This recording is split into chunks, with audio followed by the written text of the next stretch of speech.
Selamat sejahtera saya ucapkan kepada semua. Nama saya adalah Shanila Anak Perempuan Govinda Raju. Saya bekerja di SJKT Bandar Seri Sendayan, sebuah sekolah Tamil yang terletak di Seremban Negeri Sembilan. Pengalaman mengajar saya adalah selama 8 tahun.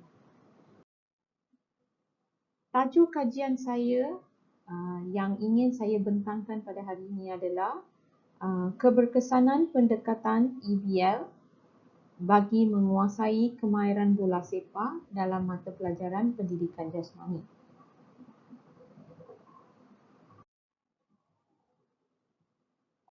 Terlebih dahulu saya ingin menerangkan apa yang dimaksudkan dengan EBL. E adalah bermaksud event, B adalah untuk base, L adalah untuk learning. So EBL bermaksud event-based learning. Konsep event-based learning ini adalah merujuk kepada pembelajaran murid yang berlaku hasil tindak balas terhadap sesuatu peristiwa yang berlaku dalam konteks kehidupan harian mereka ataupun konteks kehidupan sebenar mereka.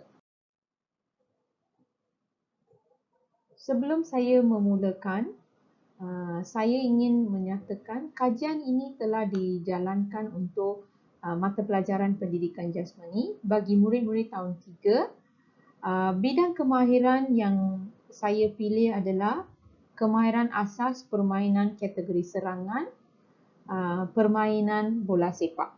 So, ini merupakan PBD yang perlu kita taksir dalam DSKP, iaitu standard kandungan dan juga standard pembelajaran bagi kemahiran asas permainan kategori serangan. Berikut adalah abstrak, rumusan abstrak. Pertama sekali, masalah yang telah dikenal pasti adalah murid tidak menguasai kemahiran asas permainan bola sepak. Sebagai contoh, menghantar, menerima, menggelecek, mengadang, memintas hantaran dan menjaring.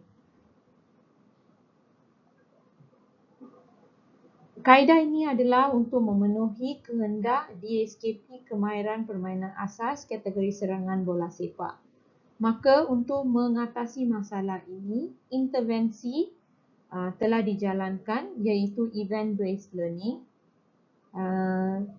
Event yang saya telah memilih adalah Euro 2020. Daripada intervensi yang telah dijalankan, latihan bola sepak telah menjadi amalan harian murid-murid. Impak yang telah dikenal pasti melalui intervensi yang dijalankan, murid dapat menguasai kemahiran asas bola sepak. Di samping mereka berasa seronok dan minat untuk mempelajari pendidikan jasmani walaupun berada di rumah semasa PKP. Ini merupakan refleksi pengajaran dan pembelajaran saya. Dalam refleksi pengajaran dan pembelajaran yang telah saya lakukan, beberapa isu telah dikenal pasti. Antara isunya adalah PDPR atas talian kerana COVID-19 yang tu merupakan masalah isu pertama saya. Keduanya ialah murid tidak berpeluang untuk keluar dari rumah. Isu ketiga adalah murid tidak aktif. Isu keempat adalah murid kurang berminat dan berasa seronok. Fokus kajian adalah murid sukar untuk keluar dari rumah semasa PKP, maka murid kurang aktif dan tidak bersenam kerana berada di rumah. Maka guru telah mempelbagaikan kaedah pengajaran dan pentaksiran agar semua kelompok murid dapat mencapai tahap penguasaan yang ditetapkan. Kajian ini telah disokong oleh beberapa pakar, iaitu Sebastian de la Chica telah menyatakan bahawa pembelajaran berasaskan acara merujuk kepada aktiviti pengajaran yang menggunakan sama ada peristiwa bersejarah atau muncul dalam dunia nyata supaya murid dapat mencapai objektif pembelajaran yang telah ditetapkan. Selain daripada itu, kaedah ini juga telah disokong oleh Noonan, Robinson dan Willis yang di mana mereka berpendapat bahawa event-based learning ini dapat meningkatkan motivasi pelajar kerana ia membolehkan pelajar mengaplikasikan pengetahuan yang diperoleh sebelumnya secara kreatif pada konteks yang berbeza. Selain itu juga, Wright telah menerangkan bagaimana acara boleh digunakan untuk membantu pelajar dengan pemahaman yang lebih baik dengan membuat perbandingan. Seterusnya adalah objektif kajian. Terdapat objektif kajian umum iaitu kajian ini adalah untuk menambah baik amalan PDP saya iaitu guru untuk menggalakkan murid menguasai kemahiran asas dalam bola sepak dan latihan tersebut menjadi amalan kehidupan mereka. Terdapat 4 objektif khusus iaitu murid dapat menguasai kemahiran asas bola sepak dengan betul semasa PDPR. Murid dapat mengubah minda bahawa mereka masih dapat bermain walaupun belajar dari rumah. Seterusnya, murid dapat menjadikan latihan kemahiran bola sepak sebagai amalan harian. Yang akhir sekali, guru dapat mengubah cara pengajaran supaya murid merasakan proses pembelajaran itu adalah menyeronokkan. Terdapat 5 persoalan kajian dalam kajian ini, iaitu pertamanya, bagaimanakah saya, iaitu guru, boleh menambah baik amalan PDP dalam menerangkan kemahiran asas dalam permainan bola sepak bagi murid tahun 3. Keduanya ialah bagaimanakah murid dapat menguasai kemahiran asas bola sepak dengan betul semasa PDPR.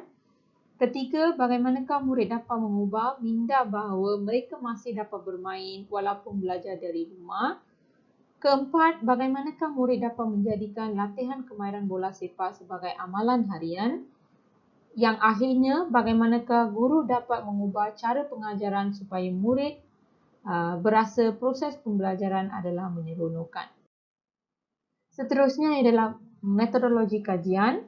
Reka bentuk kajian yang telah dipilih adalah reka bentuk kajian tindakan yang mengikut model Kurt-Lewin. Sampel kajian saya adalah seramai 18 orang daripada tahun 3 yang belajar di SJKT Bandar Seri Sendayan yang terdiri daripada 11 orang murid lelaki dan 7 orang murid perempuan. Saya telah menggunakan kaedah pemerhatian dalam rakaman video dan borang tinjauan dalam Google Form untuk mengumpul data. Manakala untuk menganalisis data pula, saya menggunakan pemerhatian dan tinjauan supaya dianalisis secara deskriptif. Pelaksanaan kajian. Kajian ini telah dilaksanakan mengikut 3 fasa iaitu investigate, problem solving, seterusnya play. Model ini telah dicadangkan oleh Sebastian de la Chica pada tahun 2014. Maka fasa pertama saya telah membuat detection iaitu mencari informasi dari pelbagai sumber di mana murid-murid perlu mencari informasi dari pelbagai sumber tentang event Euro 2020. Untuk fasa kedua pula, filtering, murid perlu memilih informasi yang berkaitan dengan tugasan sahaja. Setelah mencari informasi, mereka perlu memilih informasi tersebut. Ketiga ialah elaboration, di mana murid perlu mengaitkan acara sebenar dengan objektif kemahiran dalam mata pelajaran. Manakala untuk fasa 4, presentation, murid perlu mempersembahkan kemahiran yang telah dipelajari. Dapatan kajian yang telah diperoleh adalah melalui analisis pemerhatian daripada rakaman video menunjukkan bahawa murid-murid berasa seronok apabila berpakaian seperti idola bola sepak mereka. Mereka juga secara tidak langsung mengaplikasi kemahiran menghantar, menggelecek, menjaring bola seperti yang ditunjukkan oleh pemain bola sepak kegemaran mereka. Selain itu, penggunaan pendekatan telah memudahkan proses pemberian tahap penguasaan kepada murid-murid oleh guru untuk topik tersebut. Untuk analisis pemerhatian, kriteria analisis pemerhatian telah dipilih daripada SKPMG tool di mana saya telah merujuk kepada aspek 4.6 di mana murid sebagai pembelajar aktif. Saya telah memilih kriteria daripada situ. Seterusnya, untuk cadangan kajian seterusnya, kita boleh menerapkan elemen berkolaboratif dengan rakan-rakan untuk menyelesaikan tugasan pada masa akan datang. Seterusnya, kita juga boleh menggabung jalinkan kaedah event-based learning ini dalam mata pelajaran lain sebagai contoh dalam mata pelajaran bahasa di mana murid boleh berperanan sebagai pengulas untuk sesuatu perlawanan. Untuk mata pelajaran sains pula, murid-murid boleh membuat inquiry penemuan. Mengapa bola berbentuk bulat? Mengapa terdapat spike pada tapak kasut? Apa yang boleh menyebabkan bola bergerak apabila ditendang? Seterusnya, pendekatan ini boleh digunakan pakai untuk acara seterusnya seperti Olympics 2020 di mana event-based learning ini akan membantu murid untuk sedar apa kejadian sebenar yang berlangsung dalam kehidupan mereka di samping menjadikan mereka murid yang berpengetahuan. Kesimpulannya, kajian ini boleh dijadikan panduan oleh guru-guru lain dalam melaksanakan tindakan intervensi. Penerapan pelbagai kaedah intervensi mampu menarik minat murid. Pengalaman dalam melaksanakan kajian ini juga dapat membantu guru dalam memperbaiki amalan dalam PDP mata pelajaran pendidikan jasmani. Sekian.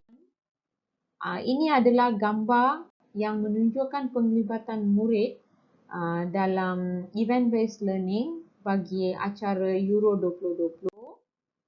Sekian, terima kasih.